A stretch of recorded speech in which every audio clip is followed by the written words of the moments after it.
les conséquences de la gestion du budget. Et puis on va tirer la conclusion. Quelles sont les conséquences quand on gère le budget?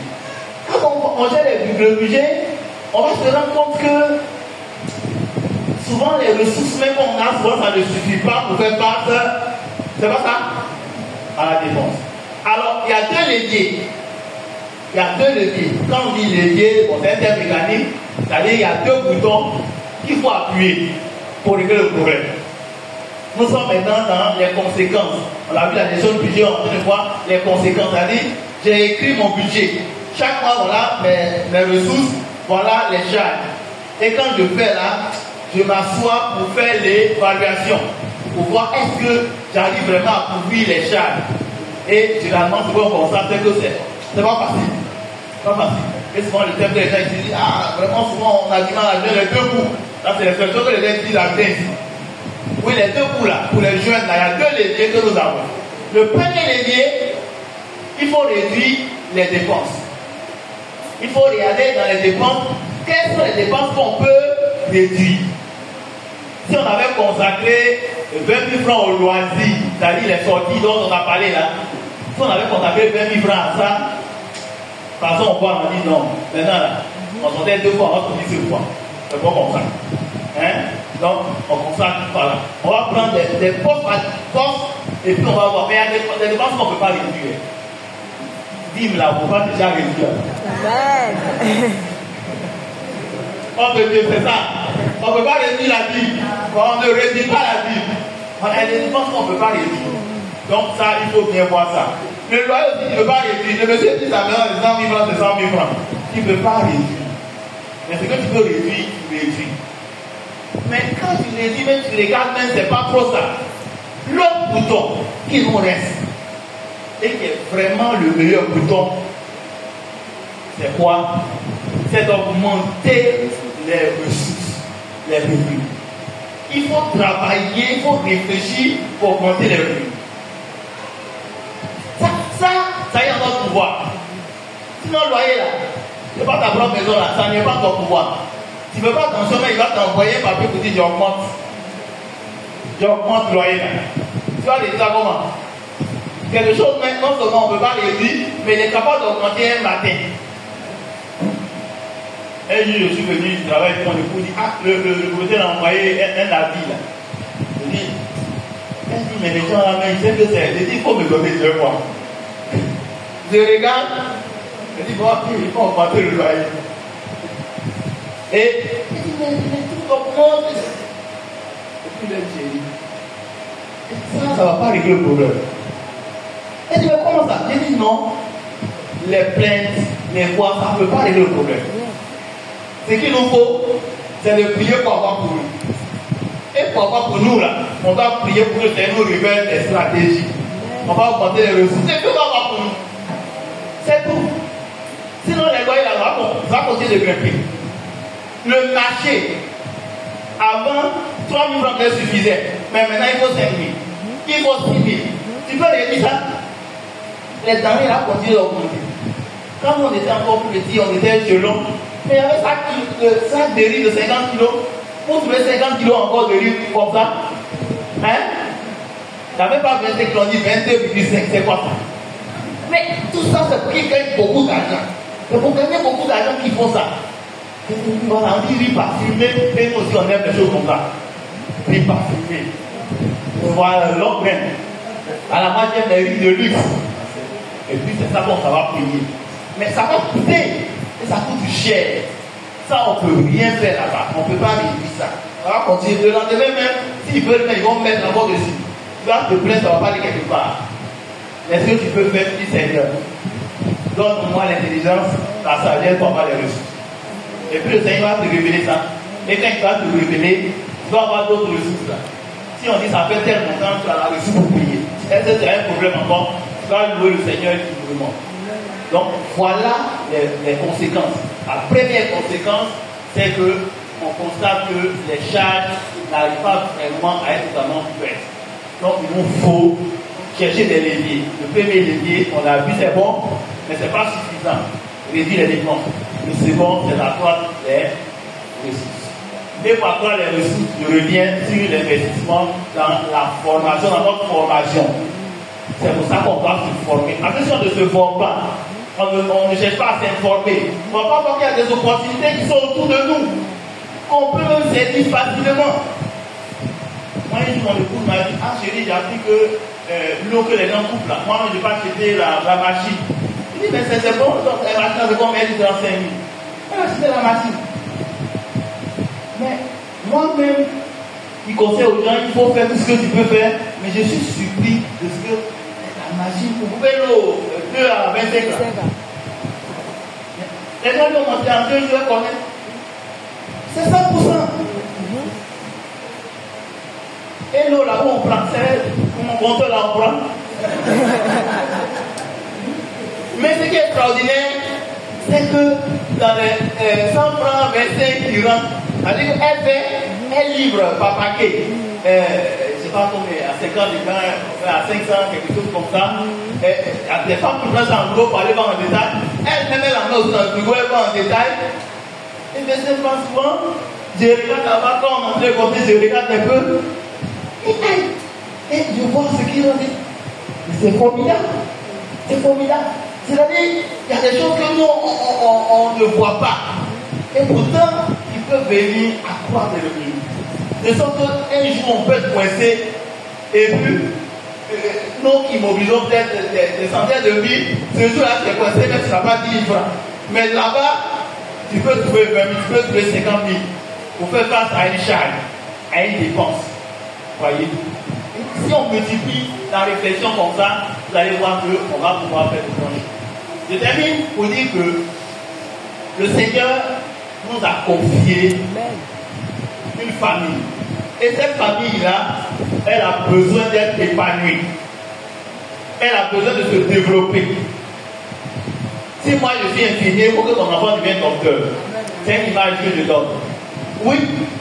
C'est-à-dire que ce que moi je n'ai pas pu faire là, il faut que mon enfant fasse le double, le triple, le quadruple. Mais comment cela est possible? C'est possible si on arrive à planifier toutes choses, si on est organisé. La tour dont le Seigneur parle, celui qui veut bâtir une tour doit s'asseoir. Ce n'est pas une maison. La première maison qu'il faut construire, c'est l'homme. D'ailleurs, il dit, ne savez-vous pas que vous êtes le temple. Le temple. C'est nous qui sommes la maison du Seigneur. La vraie maison du Seigneur, c'est nous. C'est la famille. C'est la famille. D'ailleurs, quand les Grecs ont parlé d'économie, auquel j'ai parlé, c'est d'abord la famille. Avant que ce soit entreprise ou bien État. D'ailleurs, ceux qui animent ces structures-là, c'est la famille qui sort. Donc, il faut qu'on prenne soin de cette famille. Mais pour le faire, il faut bien gérer les ressources. Et cette gestion-là passe par l'élaboration et l'exécution d'un budget. C'est juste une planification qu'on fait. Autant on va dépenser comme ça. Et souvent les gens disent, mais non, moi je ne calcule pas. Quand je vais dépenser, je ne calcule pas. Si tu ne calcules pas, ce n'est pas bon. Le Seigneur qui nous a créé là, il a tout. Il a tout. Mais il calcule. Dieu ne calcule pas. Pourquoi quand Jésus a pu de multiplier le pain, les gens ont mangé, ils sont rassasiés, il dit quoi? Qu'est-ce qu'il a dit? Voilà, que rien ne se perd. Ramasser les morceaux là, il ne faut pas ça se perdre. C'est une leçon. Il ne faut pas que quelque chose se perde. L'argent que Dieu te donne là, il ne faut pas mettre un franc dans quelque chose qui n'est pas utile. Il ne faut pas que ça se perdre. Il faut bien utiliser ça. C'est pour ça qu'on met un plan sur pied pour ne pas que quelque chose se perde. Pour que tout soit utilisé de façon efficace et que ça donne gloire à ce grand Dieu qui est le pourvoyeur de toutes les ressources qui sont entre nos mains. Que le Seigneur nous bénisse. Amen.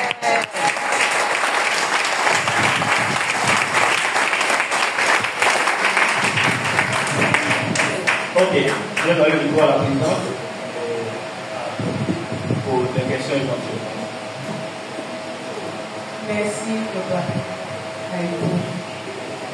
Vraiment, merci pour l'exposé. Et moi, une fois encore de plus, l'éduquer, m'enseigner, je sais que c'est tout à fait pareil pour les autres. Et comme il y a une deuxième phase, la phase des questions, donc on va passer rapidement vos questions, vos préoccupations, qui puisse encore vous étayer ce qu'il vient de dire, ce qu'on n'a pas compris, et qu'on souhaiterait des explications. Donc, la parole est posée dans l'Assemblée. Nous vous attendons.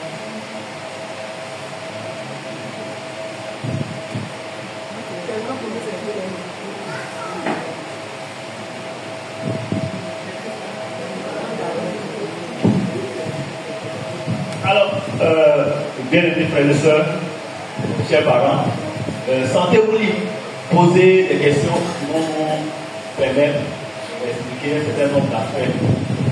Soyez libres, nous sommes dans la maison du Seigneur et nous sommes en famille.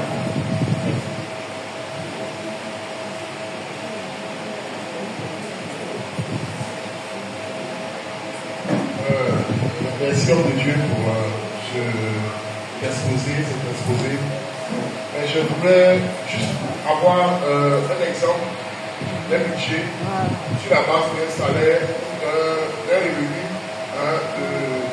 juste un cas pratique. Voilà. Juste un cas pratique qu'on comprenne. Prendre un budget, faire plutôt un essai de ensemble parce qu'il y a beaucoup de choses qui sont bien. On va mettre ça, on va mettre ça, on va appliquer à partir de quoi? Avec un budget. Est-ce que ce budget est suffisant? Faire toutes ces prévisions-là, c'est ça que je veux parler. Donc, je vais prendre juste un exemple. Alors, on parle d'un budget, par exemple, de 300 000 francs, parce que c'est ce que vous avez évoqué tantôt. Et puis, on peut faire juste un exemple pour voir un peu, voilà, un cas pratique, pour voir un peu comment on peut les simplifier. Merci beaucoup. Pasteur Saraka. Pasteur Saraka.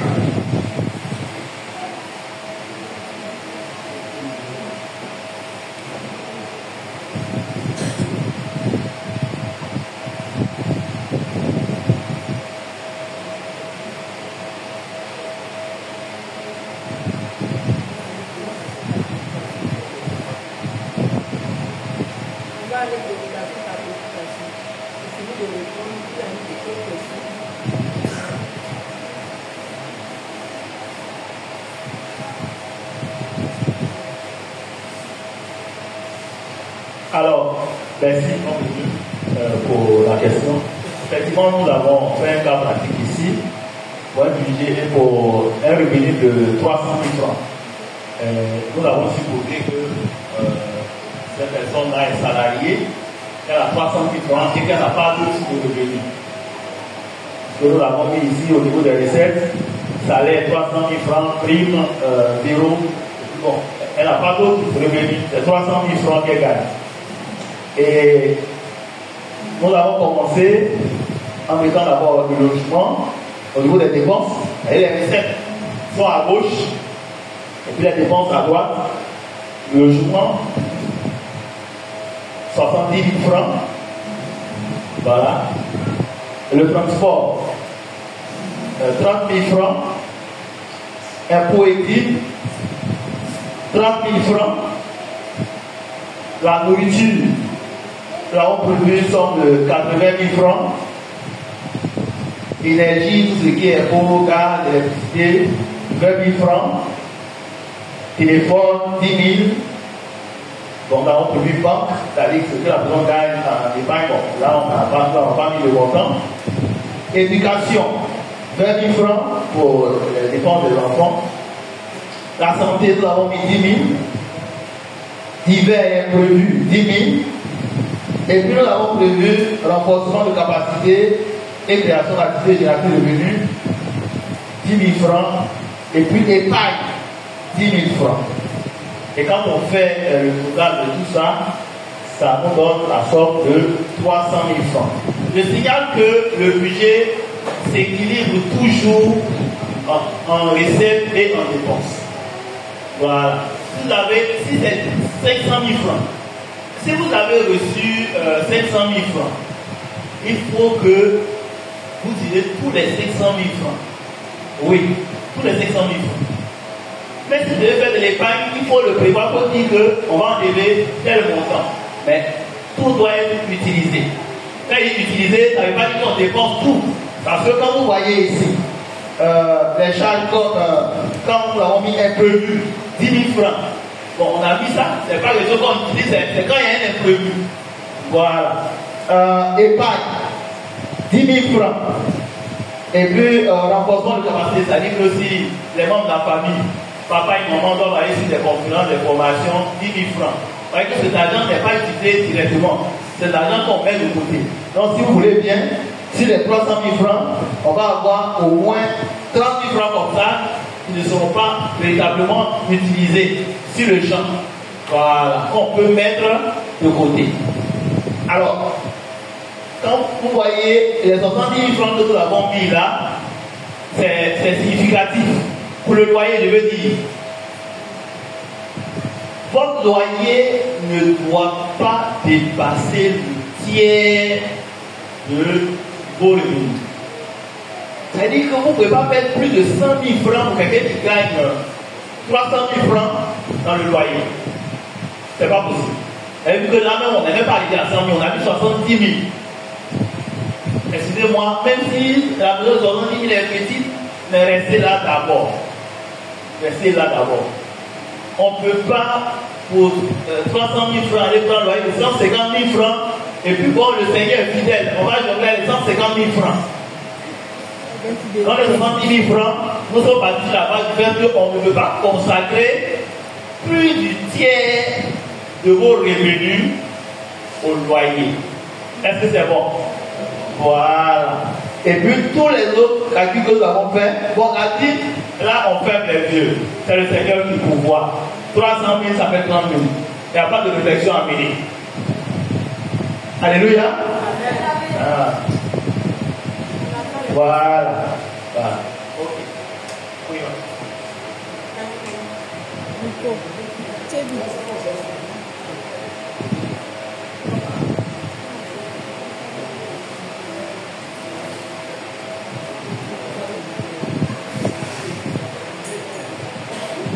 Seigneur, vous allez dans le nom de Jésus,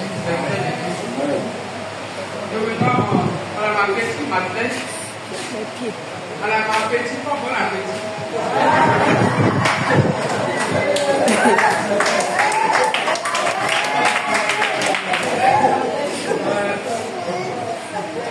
Donc, dans votre exposé, vous avez parlé de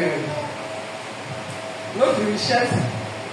C'est pas d'avoir les maisons. Quand tu as les maisons, c'est bon. Je vais paraphraser. C'est-à-dire, si tu as des maisons, si tu as des voitures, ce n'est pas la richesse. Mais c'est quand tu t'occupes des enfants, comme tes propres enfants et les enfants des autres. Moi, je prends le cas de mon papa. Moi, je suis de Lakota, le lieu de Kwasili, à Vituko. Mon papa était l'un des cadres de Kwasili. Et en 1967, on était à Dimoko. J'ai vu la ville en 1967. Je suis venu à Abidjan en 1967. Donc, de Dimoko, on allait à Ma. Ma, on est revenu à Abidjan. Et on était au plateau. C'est-à-dire, pour le village, les jeunes du village, les jeunes élèves, les jeunes étudiants du village, eux tous, ils étaient chez nous. Et on luttait à la nourriture, c'est-à-dire, dès une cassia, tout le monde parlait de 50 kilos, sac de 50 kilos avant, il y a là. Dès une cassia. Tellement que le vieux même était vraiment fatigué. Dès une cassia, on mangeait. Lui-même, ses enfants, et les autres, les cousins, les neveux, et les enfants du village, les jeunes du village. Et il a fait tout ça. Il allait à la retraite, il était officier de police. Même ceux, il a aidé les gens, les gens ont commencé à travailler. Ils étaient même au plateau. Ceux qui étaient au plateau, malgré qu'ils étaient fonctionnaires, au lieu d'aller manger dans les restaurants, dans les marchés, ils venaient encore à midi puisqu'on était au plateau. On n'était pas loin des tours habitatives. Donc ils venaient encore chez nous pour manger.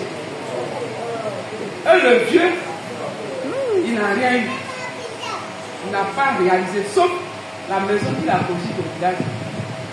C'était même pas terminé. Donc il n'est pas pu aller au village, mais il n'est pas resté pendant sa retraite. On était obligé de louer une maison 90 000 francs par mois à Sikochi. Et c'est là-bas il est mort. Donc, Je ne sais pas comment on peut expliquer ça. Il a élevé toutes ces personnes lui-même. Il n'a pas construit une petite maison pour lui à Dijon. Mais même ce qu'il a construit même au village d'Allen, ce n'était pas tout ça. Donc, comment on peut expliquer ça? Moi, je ne comprends pas. Donc, si vous pouvez nous éclairer un peu.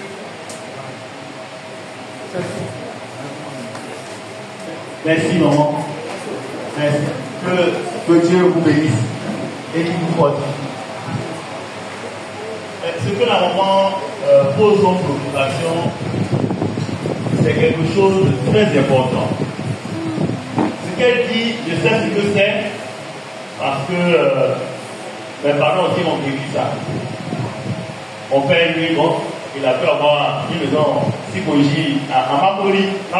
Moi, si, voilà, psychologie. Alors, et avant, effectivement, une seule personne pouvait avoir chez elle 30 personnes. Oui. Oui. Ça se faisait. Et ce n'était pas vraiment facile. Aujourd'hui, je mesure ce que ces personnes ont vécu. Le vieux, il a encore vie. En tout cas, il a beaucoup fait. Et ça, je pense vraiment que ce qu'on fait là, c'est à Dieu qu'on le fait. Parce que quand les gens venaient, ils ne pouvaient pas les chasser. On ne chasse pas un homme. Et puis en son temps, bon, c'était quelques personnes qui avaient cette âme de travailler. Le temps dont vous parlez là, 1967 là. Les gens qui étaient en ville ici là, c'était vraiment une grâce. Donc, souvent même dans tout le village, c'est une ou deux personnes. Donc, quand les filles du village viennent pour aller à l'école, où on va les emmener? Le monsieur même, il vient même, bon, après, il n'y a pas de téléphone pour t'appeler, tout ça. Bon, même quand il y a un téléphone, il peut débarquer comme ça, il dit, tiens, voilà l'enfant que je t'ai envoyé. Là, il prend son enfant pour partir, ça ne se faisait pas. Et il a fait tout ça. Mais je pense et je crois. Oui, le vieux, il n'a rien pu, mais Dieu lui a fait la grâce d'apporter tout ça aux gens. Je suis convaincu que la bénédiction qui est liée à tous ces actes qui ont été posés là, ça va réaliser sur vous, si vos enfants et sur vos petits-enfants. Oui, ça je vous le dis sincèrement. Je vous le dis. Moi souvent je suis là et puis je dis, mais qu'est-ce que mes parents ont gagné? Mon père encore en vie, c'est maman qui est décédée. J'ai dit, mais j'ai vu maman se battre pour nous aider, nous autres. Mon grand-père, le père maman. Tout ça, j'ai dit, mais les gens ont fait tout ça. C'était des personnes intelligentes. Bon, au village, tout ce qu'ils pouvaient faire, ils l'ont fait. Mais qu'est-ce qu'ils ont gagné? C'est la question que je me posais souvent. Et un jour, le Seigneur m'a dit, mais ce qu'ils ont gagné, c'est qu'ils ont produit quelqu'un comme toi. Et ce qu'ils ont investi en toi, là, tu dois t'investir doublement, triplement dans tes enfants et tout ce que je vais te confier pour que demain, la famille grandisse et se développe. Donc, ce qu'il a fait n'est pas perdu. Les bénéfices là, vos enfants, vos petits-enfants auront cela. Maintenant, à côté de ça, ce que je veux dire aux frères, aux soeurs qui sont là, nous qui sommes en ces temps modernes, si je veux m'exprimer ici, il faut faire du bien. Le Seigneur nous envoie à faire du bien. Mais en même temps, il faut être vigilant. Il faut veiller. Quand il faut veiller sur ses enfants. Parce que les premières personnes que le Seigneur nous confie, c'est les enfants qui sortent de nous. Y compris ceux que le Seigneur lui va dire, je te donne ces personnes-là. Occupe-toi d'elles. Mais ça, souvent, c'est limité, ça peut être une ou deux personnes. Ce sont ces personnes-là qui vont être la priorité. Parce qu'il est écrit que celui qui n'a pas soin des siens, c'est-à-dire que les gens de sa famille, est pire qu'un infidèle. Donc, il faut faire du bien aux autres, mais la priorité, ça doit être les enfants. Il y a des gens qui ont été plus les gens qui dehors que leurs propres enfants. Ça, ce n'est pas biblique. Ça, ce n'est pas bon. On ne peut pas reprocher aux gens de faire du bien, mais en même temps, c'est d'abord sa propre famille, ses enfants. Voilà. Et à côté de ça, il faut veiller. Même les gens qu'on reçoit aujourd'hui, hier ça se faisait, mais aujourd'hui c'est encore plus grave. Tu peux recevoir quelqu'un avec tout l'amour, et puis la personne va venir mener des œuvres de sorcellerie dans ta maison pour détruire tes enfants. Ça aussi, il faut veiller. Ce n'est pas le côté entretien, matériel, financier seulement. Il y a le côté spirituel aussi qu'il faut voir. Qui vient dans ta maison? Avant d'accepter la personne, il faut interroger le Seigneur. Il faut interroger le Seigneur. Est-ce que je dois l'accepter ici? Voilà. Il faut prier et puis avoir la révélation qu'il faut pour que tu puisses, en l'aidant, continuer d'aider tes enfants. Parce que tes enfants là, aujourd'hui, s'il y a une situation, ils ne savent pas où ils vont aller. Avant, un homme pouvait aider, une femme pouvait aider, mais aujourd'hui, ça n'existe plus. Hein. C'est faux, mais c'est vrai. Ça n'existe plus. Avant, il y a des gens qui pouvaient prendre leur neveu comme leur propre enfant, mais aujourd'hui, là, ça n'existe plus. Donc, pendant que Dieu te donne la force, que tu es encore vivant, pense à ce que tu peux faire pour sécuriser la vie de tes enfants. Voilà. Tout en aidant les autres. Il faut mettre dans le budget, il faut prévoir. Ce que j'ai pas pour aider la famille, il faut prévoir ça. Oui, il faut prévoir ça. Voilà. C'est bon? Ok, que le Seigneur nous bénisse.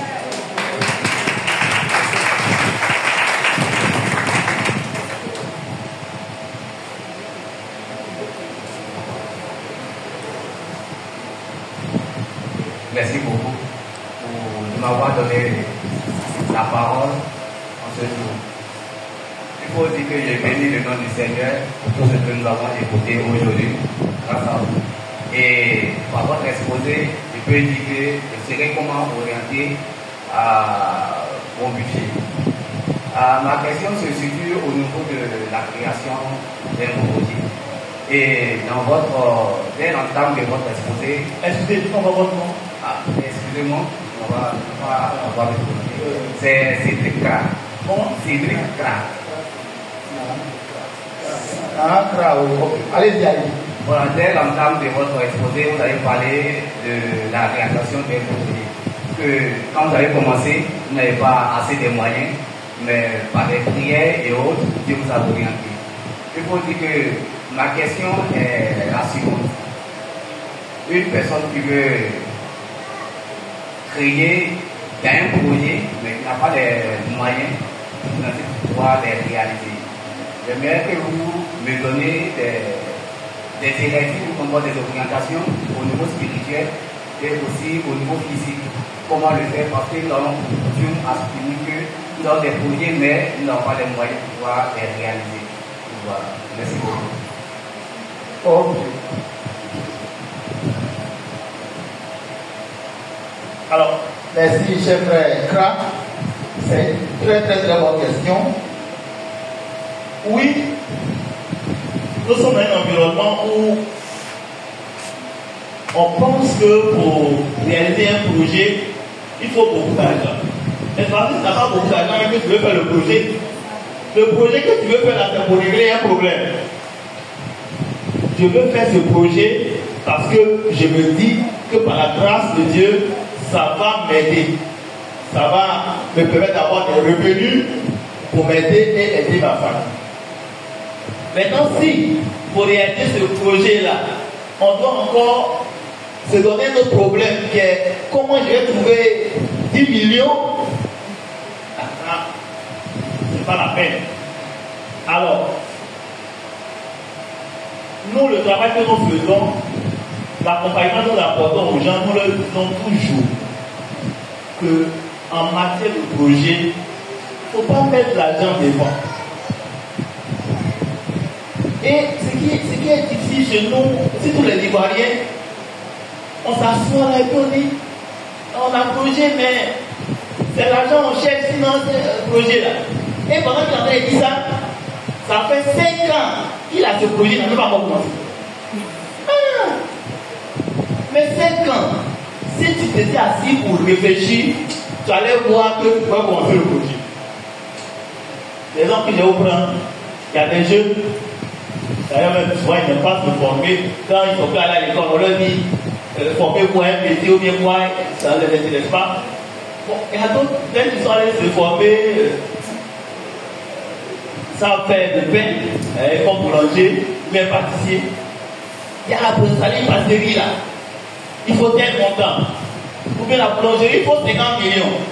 Donc tu as besoin de 50 millions. Quand tu vas avoir la boulangerie, que tu dois installer à 50 millions. Quand tu vas l'installer là, la boulangerie, la finalité c'est quoi? La finalité du boulanger c'est quoi? Hein? Vous ne m'entendez pas bien. Quelle est la finalité de la boulangerie? La boulangerie va faire quoi? Elle fait quoi? Elle produit du pain. Mais, s'il vous plaît, tu cherches à réaliser un projet qui a un rapport avec la boulangerie.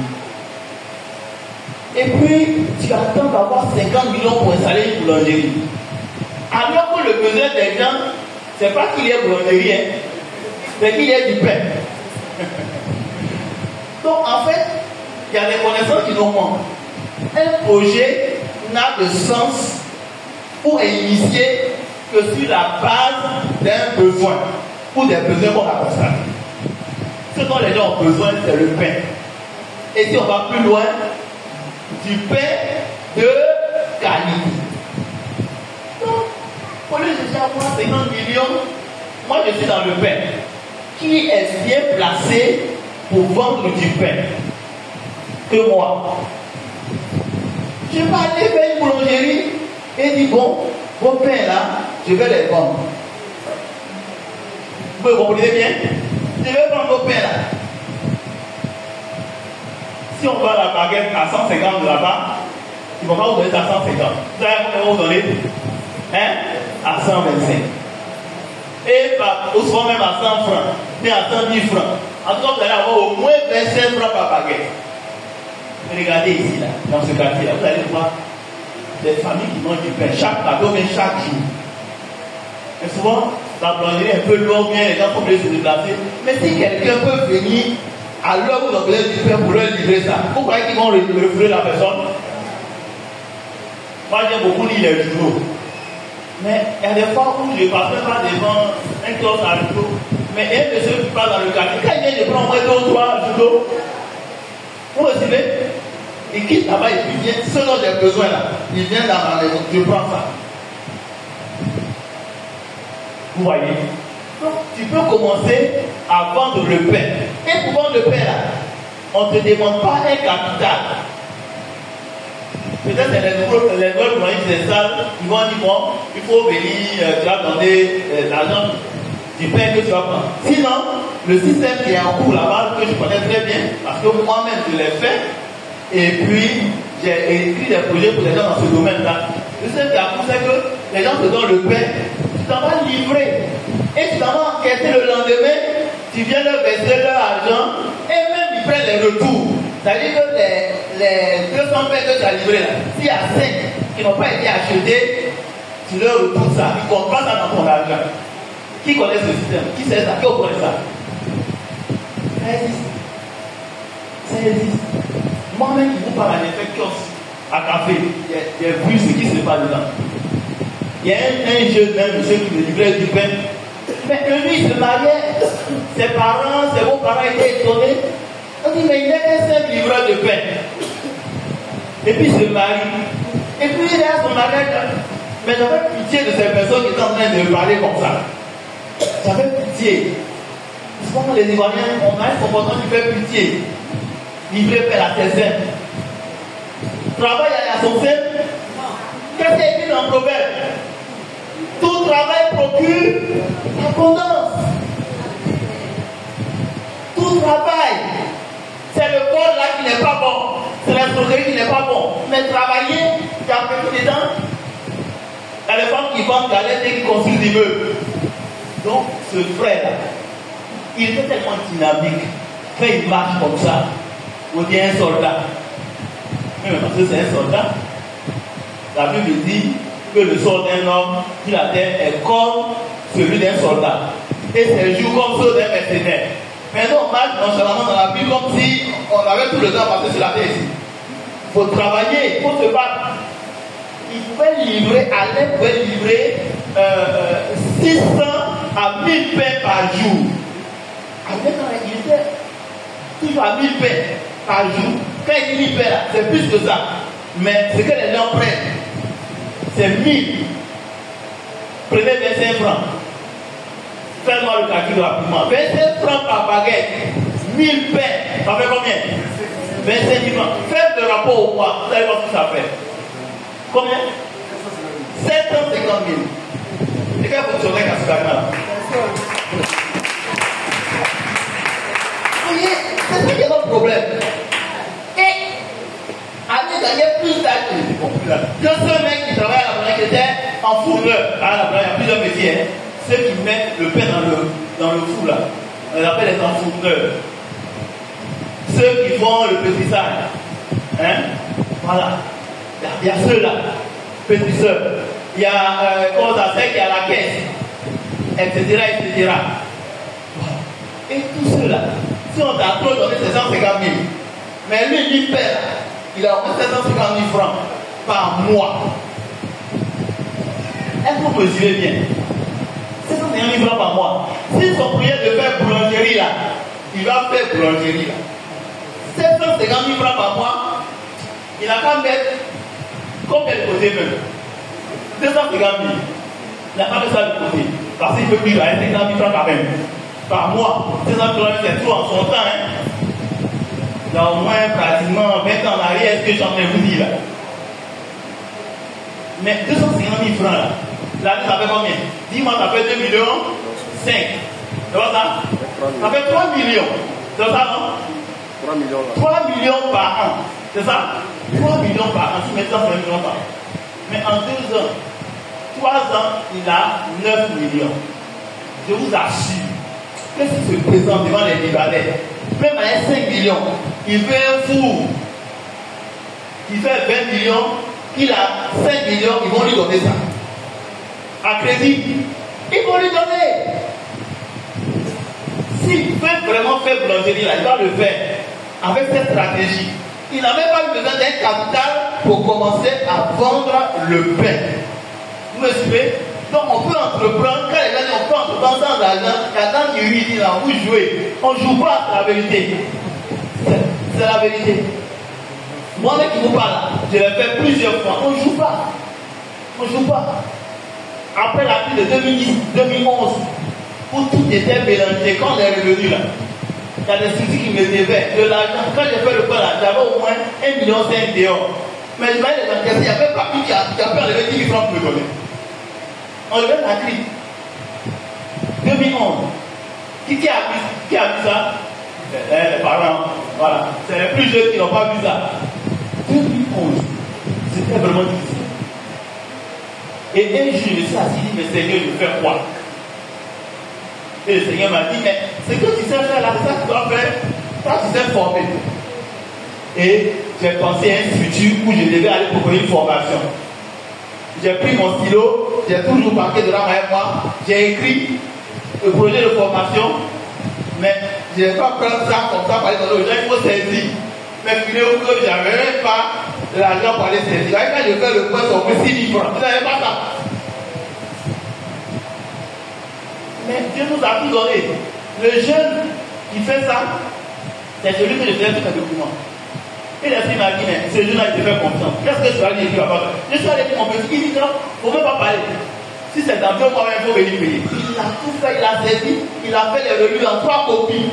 Moi, j'étais content. Et le point là, j'ai marché pour aller là-bas. Où je dois aller déposer le papier pour dire aux gens que je veux leur donner une formation là. J'ai marché pour aller là-bas. C'est un institut public.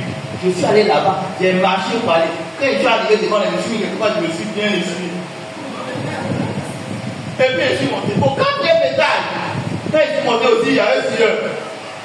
Et je m'en vais. Le monsieur que j'avais ciblé, le directeur de cet institut-là, était en train de donner formation. Il dit, ah, le monsieur l'a dit ça aujourd'hui, il est venu à cela, il a donné formation. Il a fait donner un coup. Quand je demande le second quatrième, je dis, vous l'entendez dans le livre, je voulais bien savoir. Et puis j'ai failli me décourager. Mais en même temps, le Saint-Esprit m'a rappelé. Moi j'ai fait un pas avec le Saint-Esprit.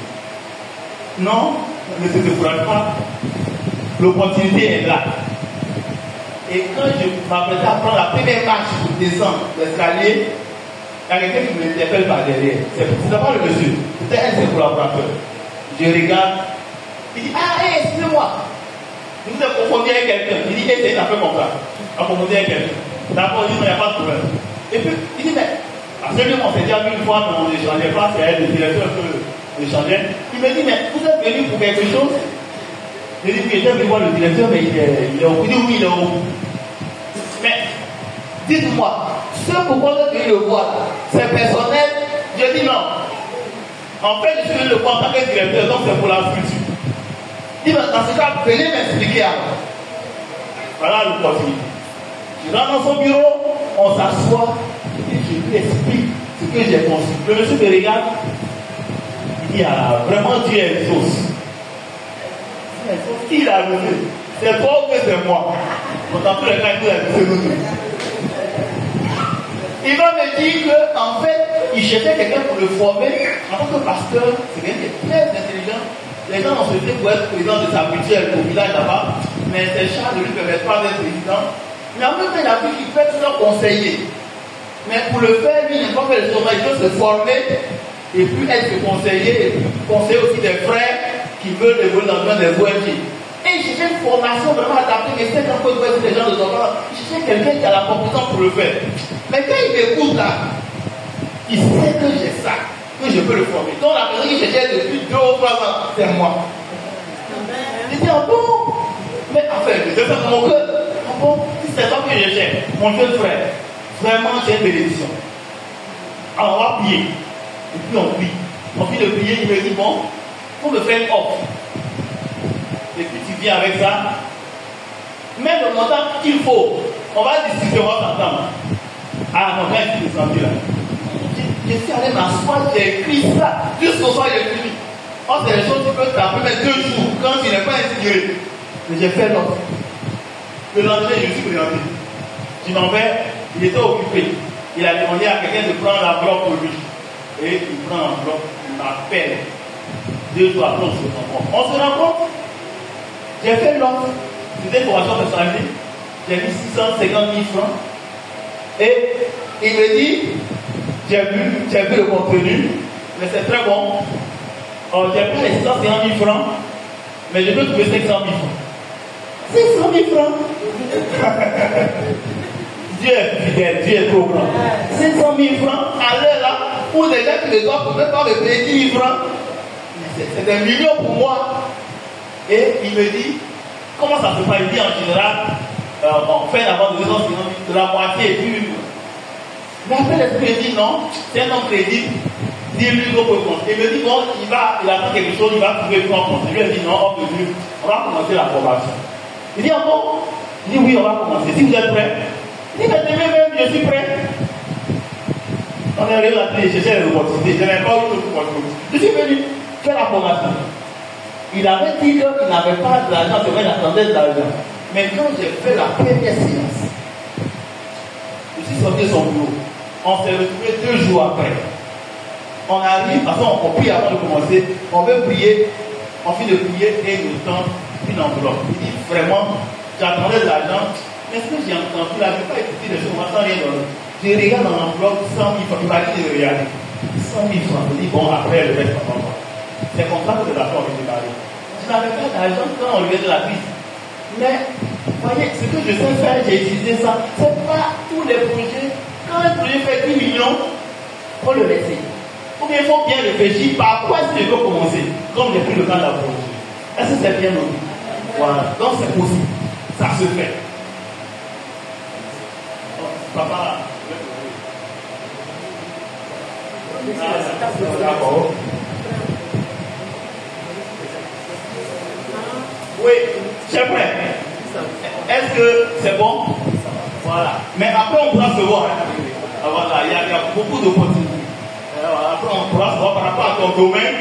On va réfléchir et puis on va t'aider. Bien. Je m'appelle Prignon.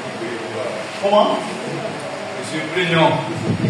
Je suis ami à Archel, au pasteur Tony.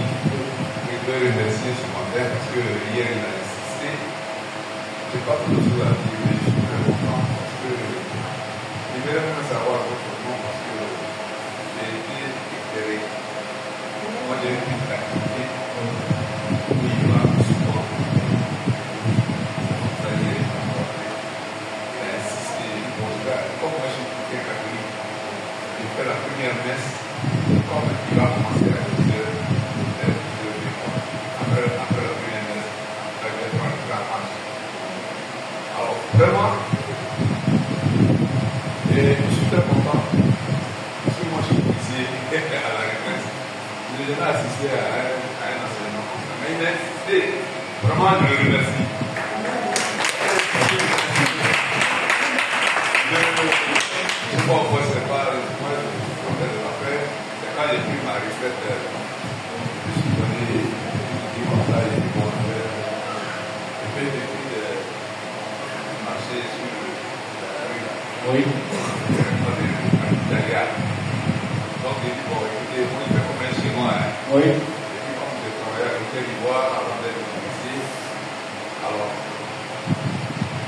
j'ai eu une notion un peu sur l'activité. Parce que l'orgueil, ça fait, oui, j'ai 60 ans, j'avais 17 ans, je suis à la retraite. 17 ans. Oui. Alors, donc, j'ai fait vie à ce orgueil-là. Et j'ai mis à toute cafétéria dans le garage de Silla où j'ai pris du café express.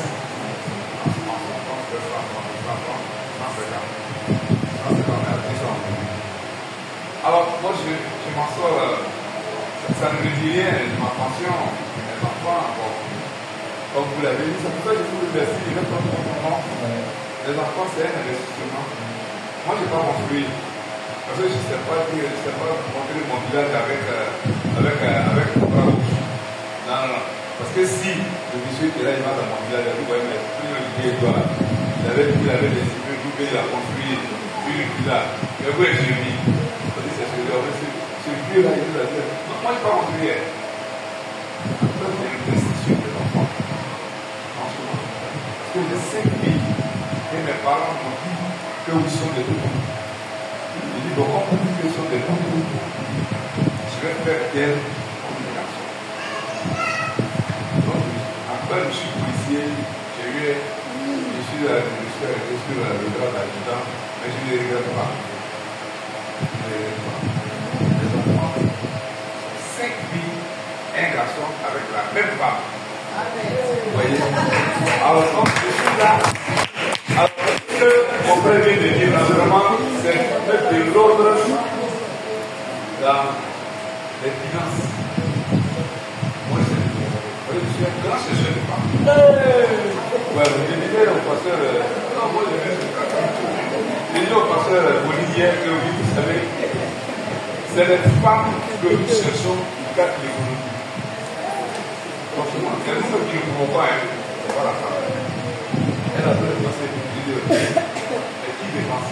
C'est que quelqu'un à côté là. Mais avec Dieu, si tu es vraiment Dieu, et ce que tu es en train de faire là, vraiment, c'est pas bon. C'est pas bon. Avec Dieu, on peut tout faire. On peut tout faire. On peut tout faire. Vraiment, je ne peux pas aller loin. Je vous remercie. Merci. Merci beaucoup. Merci. Je voudrais savoir, en Afrique ici, quel est le symbole de la rigueur? Vraiment, je ne sais pas au fond du dictionnaire, non. Mais vraiment, c'est-à-dire à rigueur. Quel est le synonyme de la rigueur? Voilà.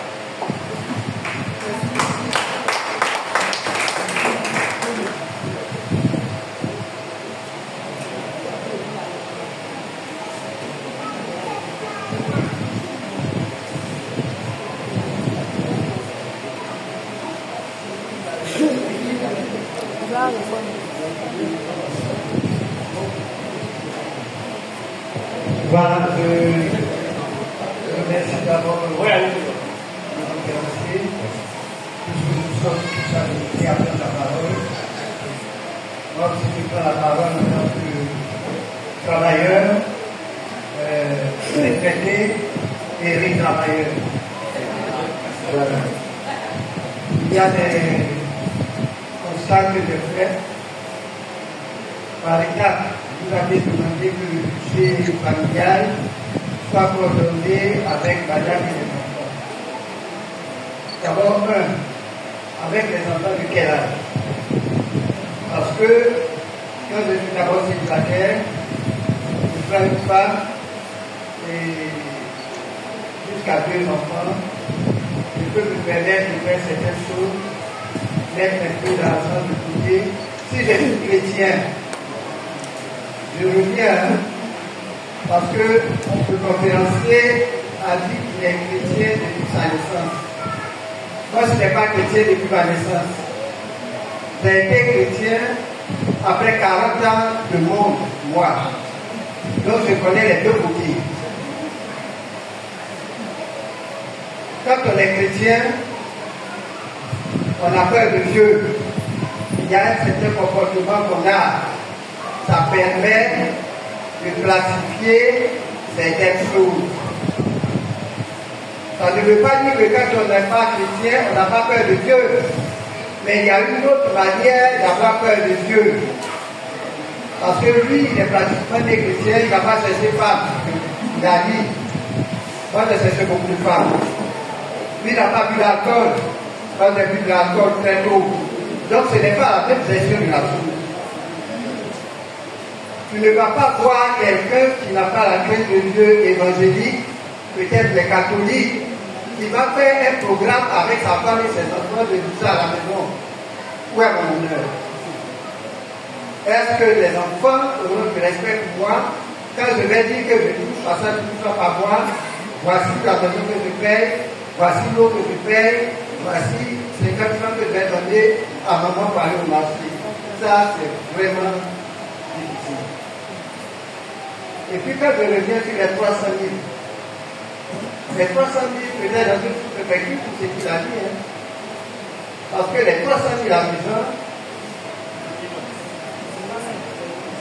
vraiment c'est quand j'ai parlé de chrétien et puis quelqu'un qui vit dans le monde. J'ai fait un petit calcul. Quand je prends 300 000, vous avez une maison de 60 000. Admettons que je paye une maison de 60 000. Et puis, je paye la dîme à 30 000, ça fait 100 000. Et puis, je paye les 2 bouteilles de gaz par mois. 5 000, ça fait 10 000. Et puis, je paye mon sac de riz, 15 000. Et puis, je paye toilette, 10 000. Et puis, je paye popote, 80 000 à 10 ans ici. Si tu as 5, 4 enfants, je ne pense pas que ça peut suffire. Même 3 000 francs par jour, ça fait déjà 90 000. Les enfants des jeunes, c'est des jeunes. Je veux dire que si je rentre dans les détails, il faut au moins 350 000 pour un fonctionnaire moyen actuellement de tout l'année. Ça, c'est ça les parle. Je ne vais pas continuer et je vais sensibiliser le peuple. Il faut être chrétien. Il faut avoir peur de Dieu. Il faut vivre une vie chrétienne pour ne pas mourir avant avec Dieu. Parce que si tu n'as pas une vie chrétienne, 500 000 francs par mois, tout ça, au toit ici, c'est pas sûr que tu puisses vivre. Heureusement que papa a ouvert son petit box. Heureusement que moi, pensionnaire de 200 000 francs par mois, j'ai eu encore un travail. Je ne vais pas rentrer dans les détails. Je suis travailleur. Que nous nous approchons à Dieu, que nous ayons crainte de Dieu. Pour ne pas mourir les femmes partout. Pour ne pas nous mettre à boire de l'alcool partout. Et puis le meilleur investissement, maman, quand papa n'a pas regretté, c'est les enfants. Moi, j'ai élevé beaucoup d'enfants. En 85, vous avez des choses. Moi, en 85, j'avais déjà 5 ans de service. Ceux qui sont passés chez moi sont nombreux. Aucun n'est venu. Il y a des médecins actuellement que j'ai élevés. Mais ils ne passent pas. Alors, Vous aviez parlé de l'éducation des enfants. Prenons soin de nous. Demandons-leur d'avoir la crainte de Dieu. Et comme ça, un jour, quand vous serez à la retraite, ces enfants reviendront à la maison. C'est un conseil que je voulais donner à tout le monde. C'est une exhortation. Et puis à la maison, il faut que tout le monde travaille. Lui, grave, c'est un enfant. Il n'a pas encore eu un travail officiel. Mais le matin, il sort pour se chercher du travail. Il y en a par contre le matin, il dort de 6h jusqu'à ce que moi, à 70 ans, je reviens du travail. Donc c'est délicat. Aider papa, aider maman, en faisant de petits commerces pour pouvoir vivre à vie. Voilà.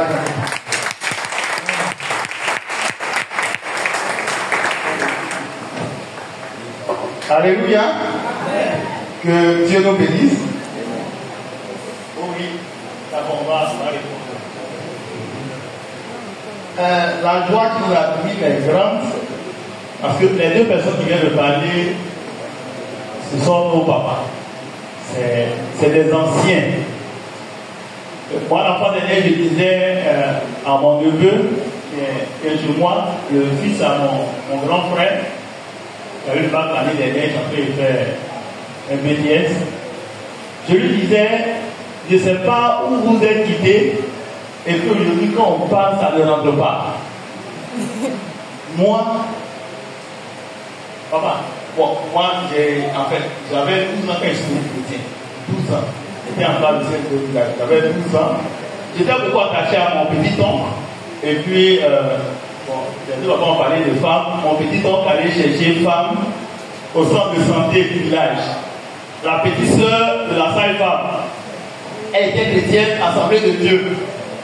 Et c'est là-bas qu'elle a économisé les vies chrétiennes. Et comme j'étais attaché à lui, partout il va, je suis à lui. C'est comme ça que je suis devenu chrétien. Voilà, ça a été vraiment une grâce. Donc effectivement, le monde, je ne l'ai pas connu. Voilà, et j'ai vraiment écouté ce qu'on m'a donné comme on. Je n'ai pas tout écouté, mais j'ai écouté le maximum. Alors, donc aujourd'hui, c'est pas facile. Les enfants, quand tu leur parles, comme les gens le disent, ça rentre et puis ça sort. Mais il faut être persévérant. Il faut veiller. Il faut prier pour que le Seigneur te donne les meilleures stratégies pour leur parler. Alors, papa plaignant, ça fait 17 ans de ta retraite. Vraiment que Dieu vous bénisse. Et qu'il continue de vous fortifier. Donc, vous vivez longtemps. Parce qu'on a besoin de toute cette expérience. Et de ce que vous êtes en train de faire présentement. Parce que regardez les jeunes, quand on leur dit tu as BTS, commence à faire quelque chose, tant qu'on n'a pas dit que tu es en place à l'année, ils sont assis. Donc je crois que les deux papas sont des exemples. Continuez de travailler. Mais les gens travaillent qu'à 90 ans, 100 ans. Pourquoi maintenant les jeunes qui ont 20 ans, ils ne veulent pas travailler au motif qu'ils ont un diplôme? Mais ça aussi, ça dépend de nous. Il faut que très tôt on leur inculque des valeurs. Si on n'a pas inculqué ça, c'est difficile. Donc il faut leur inculquer ça très tôt. Donc papa, merci beaucoup. Et vous nous avez encouragés, nous sommes très heureux. Et vous avez posé une question, je crois que c'est vraiment une question où voilà, ça nous donne à beaucoup de petits. Vous dites, quel est le synonyme de la rigueur? C'est ça, en Afrique ici. Bon, certainement, il y a des gens que vous voulez faire passer. Oui. Oh oui, il n'y a pas de problème. Oui. Quand tu es rigoureux dans la famille, on dit que tu es riche. C'est ça. Oui, je ne vais pas loin. J'ai tout compris. Ok, vous avez tout compris. J'ai tout compris. Ok. Voilà. Merci beaucoup. Parce que quand tu as posé la question, je savais que tu avais la réponse. Or, il ne nous demande pas de donner le synonyme de la rigueur tel qu'on connaît. Mais il dit en Afrique. Mais pourquoi en Afrique? Et puis, je sais qu'il avait la réponse. Effectivement, quand tu es rigoureux et que tu fais ce qu'il faut pour que ta famille avance, on estime que tu es méchant. Tu es méchant. Alors que ces mêmes personnes-là, quand elles ont des problèmes, tu les soutiens malgré qu'on dit que tu es méchant. Mais parce que tu es rigoureux. Tu dis chez moi, on ne fait pas telle chose, les gens disent qu'il est méchant. Mais si on doit te dire que tu es méchant et que ça doit payer ta famille, il faut accepter. Voilà, c'est bon? Ok, merci papa. Alors, on va répondre à Papa Kra et puis donner le micro. Alors, Papa Kra, dit avec les enfants de quel âge? Vous avez aussi encouragé, vous avez donné des conseils. Merci beaucoup pour les conseils. Ça nous intéresse tous. Et les enfants, ça dépend du niveau de maturité des enfants. Je ne parle pas de maturité au sens de la loi, où on dit 18 ans et tout ça. Il y a des enfants qui comprennent très vite les choses. C'est-à-dire déjà même à partir de 8 ans, 10 ans, l'enfant commence à comprendre les choses. Donc il faut commencer à véhiculer le message. Il ne faut pas attendre. Parce que, regardez, les enfants qui vendent, souvent on trouve que bon, les enfants travaillent et tout ça. Bon, ça aussi c'est un concept que les Blancs ont envoyé pour nous d'Israël. Toi-même ton propre enfant, tu dis qu'il faut laver assez, pour un travail qu'il a là. Qu'est-ce que ça va faire à l'école là-bas? C'est pour apprendre à travailler. À cet âge-là, c'est pour apprendre à devenir un être responsable. Il ne sait pas faire son lit. Il faut que la fille de ménage fasse ça pour lui. Là, c'est ta vie. Ainsi demain, tu n'as plus la possibilité de prendre une fille de ménage. L'enfant là devient quoi? Quand toi ne seras pas là, il devient quoi? Il faut les entraîner. Il faut les entraîner. Même à faire ne serait-ce qu'un petit commerce. Un jour, j'étais assis un samedi soir à la maison et un petit qui est venu dans la cour là pour vendre des assiettes en porcelaine. Et mon épouse voulait en prendre aussi, mais elle voulait les assiettes, qu'on avait. C'est creuse là, ce qui est profond là. Ce qu'elle donnait, c'était plat comme ça. Elle dit non, je veux, voilà. Et quand elle a dit ça, la fille a dit maintenant, si je peux t'envoyer ça, elle n'avait pas ça. Elle dit je vais envoyer. Voyez? Et quand j'ai estimé un peu son âge autour de 16 ans, 17 ans, et elle partait, et j'ai dit à mon époux, je suis sûr que la petite là, elle va à l'école. Elle me dit non, elle ne va pas à l'école. La petite là, elle vend, c'est un enfant, elle vend. J'ai dit, elle va à l'école. Elle dit, mais est-ce qu'il y avait discuté? Appelle-la. Dis, ma fille vient. Elle est venue. Elle dit, ma petite, tu vas à l'école? Elle dit, tonton, je suis envoyé hier. Et j'ai dit à mon époux, tu as vu. Tu vois comment eux réfléchissent. Et mon épouse la regarde bien. Elle dit, mais c'est pas toi d'acheter bananes pressées le matin au marché là. Elle dit, dit, c'est moi. Là, mon épouse est le matin, la fille lui a vendu bananes pressées au marché et le soir, elle lui vend assiette. Et j'ai dit à mon épouse, tu vois, c'est ça qu'il faut enseigner aux enfants. Elle a son cahier, quand je lui ai demandé, elle a son cahier à côté d'elle, elle étudie. Je crois qu'elle a eu le bac. Elle étudie pendant qu'elle est en train d'aider ça. Mais quand sa maman se lève là, c'est elle qui est en train de prendre. Mais le soir, elle vient prendre encore dans les cours. Parce qu'elle a été entraînée à ça. Donc, l'âge dépend du niveau de maturité des enfants. Il y a des enfants même à partir de 8 ans. À partir on les réunit pour prier là. C'est comme ça. Même si dans le budget, il y a des choses qui sont très élevées, qui ne peuvent pas comprendre. Il faut commencer à leur enseigner qu'ils ne doivent pas gaspiller. Ils sortent de la chambre, la lumière allumée. Tu dis, oh, ça c'est rien. Mais non, je te dis, quand tu sors, il faut éteindre. Parce que ce n'est pas utile. C'est quand tu es là que ça t'éclaire. Mais tu sors, il faut éteindre. Quand tu te lèves, ventilateur là, il faut arrêter. Mais les parents qui disent pas ça. Donc finalement, l'enfant croit que c'est normal. Et il est allumé. Ventilateur va tourner pendant 1 heure de temps alors qu'il n'y a personne là. Ça, c'est quoi ça? Donc il n'apprend pas. Tu vas lui parler de budget demain, il va comprendre ça comment. Mais quand tu vas lui apprendre qu'on éteint et quand on ouvre l'eau là, il faut être à côté. Quand le seau remplit, on fait. Il y en a qui ouvrent et puis ça coule, puis on fait dans des télévisions. Et puis les parents ne disent rien. Si tu as dit 2 fois, il ne comprend pas là. S'il faut prendre quand tu le tapes 1 fois, ça va rentrer. C'est ça. La Bible dit que la folie est attachée au cœur de l'enfant, un peu de verre va la faire fuir. C'est écrit. Aujourd'hui, les Blancs viennent nous tromper pour dire que l'enfant va plus chigoter. Je dis, qui dit ça? C'est qui dit où? Moi, j'attends le premier député ou bien moi qui va me dire ça. Parce que bientôt, même moi, je vais prendre la parole pour dire, vous nous disiez en erreur. C'est du faux. Parce que le même enfant, chers parents, c'est très ce que j'en ai dit. Les mêmes enfants que vous, qui vous dites État, vous restez comme on dit aujourd'hui là. Demain, ils vont dire des adultes. Quand ils vont voler même 100 francs, vous n'allez pas les partir, vous allez les mettre en prison. Vous faites 5 ans, 10 ans en prison, alors qu'on peut éviter ça. Il me dit, chicote, moi-même mon enfant, je veux qu'il le papa sa vie en prison. Je lui donne une chicote. Je sais où je vais le taper pour ne pas le tuer, je ne le tue pas, je le corrige. On m'a dit violence éducative.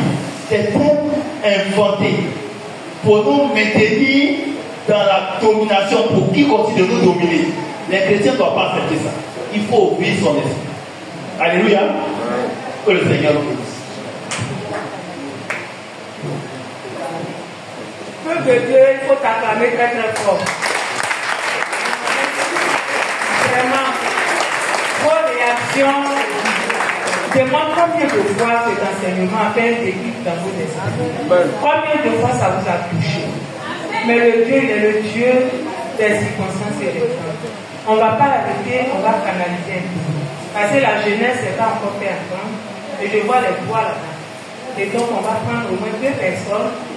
On a eu une maman qui nous a rendu visite. Elle a eu une question à nous poser. Et puis la jeunesse, une question. Pardonnez. Qu'on puisse sortir. Maintenant, si la maman n'a pas de question, peut-être on va donner 2 fois à la jeunesse.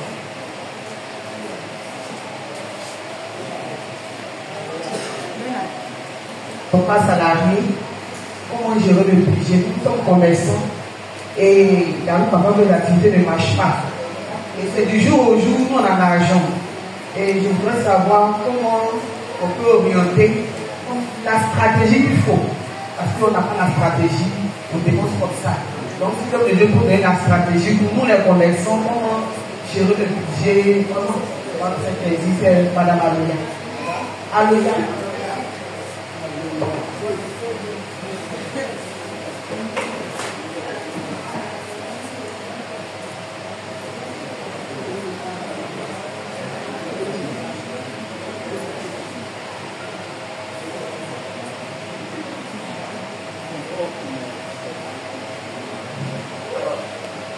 Je vais répondre. Mais avant de répondre, il y a papa qui avait dit quelque chose, j'ai oublié. Il a dit, mais quand les enfants vont savoir que tu gagnes tel montant, est-ce qu'ils vont encore te respecter? Et oui, je reviens à ça, c'est important. Papa, c'est une très bonne question parce que ça nous donne de réfléchir. Oui, l'enfant doit savoir ce que le père gagne. Parce que ce que le père gagne là, c'est son héritage. C'est son héritage. Il doit savoir ça. Moi, je n'ai pas grandi avec mon père. Quand je naissais, j'étais le dernier enfant de l'union, c'est là qu'il y a eu problème et puis mon père et ma mère se sont séparés. Donc moi, j'étais dans le ventre et puis je suis allé naître au village. Dieu avait son plan pour moi. En tout cas, mon père et moi, aujourd'hui, nous sommes papa et fils, mais la façon dont j'étais attaché à mon grand-père, parce que c'est mon grand-père, le père à la mère qui a tout fait pour moi. Le Dieu a tellement fait pour moi que ses propres enfants, même maison, qui tous ont été jaloux. Mais j'étais le vieux, et comme il faisait tout pour moi, c'était un grand planteur, il avait de gros champs. Quand les vacances arrivent, là, je ne peux pas venir à Bien ici, j'étais au collège modèle d'Arrêté qui est devenu maintenant lycée modèle. Sinon, je suis à Thiers. Et je dis, je ne peux pas venir à Bien ici, me bavarder, je m'en vais trouver le peuple là pour l'aider. Et le vieux m'a aimé jusqu'à qu'il passe dans la tombe. Et un jour, je travaillais dans le champ avec lui, on était en train de nettoyer dans le champ, parce que pendant les vacances, c'est là qu'on cueille le cacao. Et parce qu'on était en train de nettoyer lui et moi, parce que c'était un grand travailleur. Donc il m'a toujours inspiré, quand on est ensemble, il est là, tu es là, et tu vois comment le vieux avance, tu ne veux pas qu'il se dépasse, et puis et un coup, il s'est senti il dit, mais le vieux, c'est pas parce qu'il a dit oui, c'est pas parce que mon petit, mais ça a beaucoup de courage. Et je lui dis, mais, parce que moi, très tôt, j'ai commencé à lire beaucoup, donc il y a beaucoup de situations dans la vie économique, politique, depuis même la phase de siècle 2, j'ai commencé, même avant ça. Donc, je disais à mon grand-père, j'ai tenu ce discours politique-là, je dis à mon grand-père, il dit, c'est comme ça, vous souffrez ici, on souffre ici, et puis, les gens, ils ne fissent pas bon prix pour le cacao. Voilà, parce qu'en son temps, c'était le vieux fouet. Si on a trop payé le cacao, c'est 14 francs. Oui, moi je sais de quoi je parle, parce que c'est le cacao qui m'a mis à l'école. Donc j'ai dit que c'est une injustice. Je disais ça au vieux, à mon grand-père. Et le grand-père m'a regardé, il dit oui, c'est une injustice. Mais c'est pour ça qu'on t'a mis à l'école. Et ce qu'on fait à ton père, c'est l'enfant qui doit voir ça. Pas pour se venger, il a précisé. Parce que c'était un catholique fervent. Mon grand-père était très bon, très amour. Pas pour se venger, mais l'enfant doit voir pour devenir plus grand. Et demain, avoir les moyens pour réparer un temps soit peu cette injustice. C'est resté dans ma tête jusqu'aujourd'hui. Quand j'ai entendu ça. Donc, il faut que l'enfant sache que voilà les réalités auxquelles mon père est confronté. Et le salaire, là, il ne fait pas de lui présenter le salaire pour dire les gars, 100 000 francs et qu'on s'arrête là. Il faut l'instruire. On lui dit, petit, voilà ce que tu ne vas pas gagner. Et voilà les charges, les dépenses que nous avons. Voilà ce que je fais. Pour que l'enfant comprenne les difficultés du père. Et que quand il sort, que les gens ont fait le cafouillage à l'école là-bas, en classe là-bas, qu'il se met pas avec eux pour faire ce cafouillage. Qu'il pense à sa situation, comment il peut aller au-delà et faire plus pour honorer le père qui, avec ces moyens-là, est en train de le soutenir. Vous me suivez? Donc il faut le faire. Voilà. Merci beaucoup. Alors, pour la maman, vous êtes commerçant, c'est ça? Voilà. Alors, le commerçant, quand vous travaillez, chaque jour, et il y a des notions que vous devez avoir.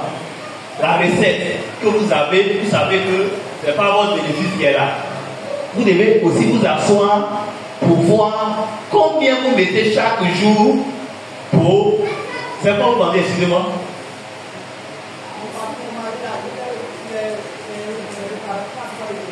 Oui. Oui. Oui. D'accord.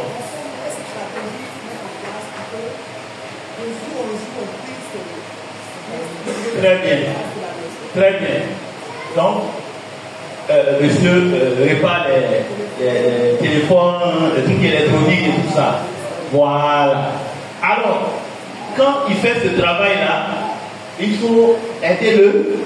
Voilà. De sorte que chaque jour, ce qu'il a fait, il faut qu'il sache que si il a acheté du matériel pour faire la réparation, une fois que je suis allé donner ma chaussure à un cordonnier, il m'a dit qu'il achète des produits pour réparer, soit pour renforcer la semelle et tout ça. Donc, s'il me dit que le prix fait 3 000 francs, et que je demande pardon, il s'appelle 2500, vous allez voir que peut-être il prend 1500 pour acheter le produit bien 1000 francs. Ça, moi, je ne rentre pas dedans. Mais dans tous les cas, il va gagner quelque chose. Donc, ce qu'il gagne là, il doit savoir qu'il a pris de l'argent, soit c'est le client qui lui fait une avance pour acheter, ou même de fois, mais l'avance ne suffit pas, lui-même il complète. Mais il faut que dès qu'il encaisse tout l'argent, il enlève l'argent du matériel là, qu'il met ça de côté. Oui, il faut qu'il enlève ça.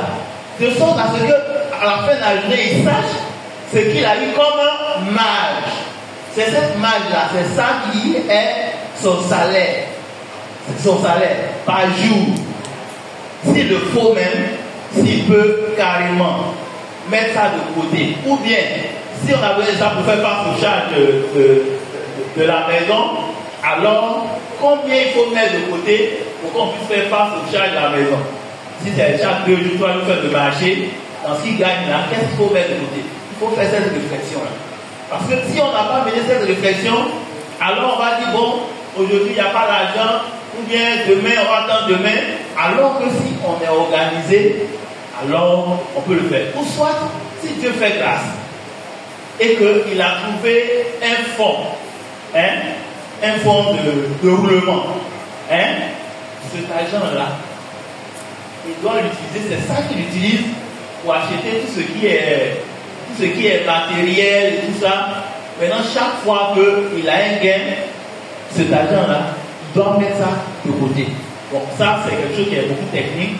À une formation où on a un tableau devant nous, on peut rentrer dans les détails et puis expliquer. Mais dans tous les cas, nous restons ouverts avec la présidente Aujourd'hui, c'est d'ouvrir la réflexion, d'ouvrir le débat pour qu'on puisse voir comment on peut aider pour ne pas que les choses nous surprennent.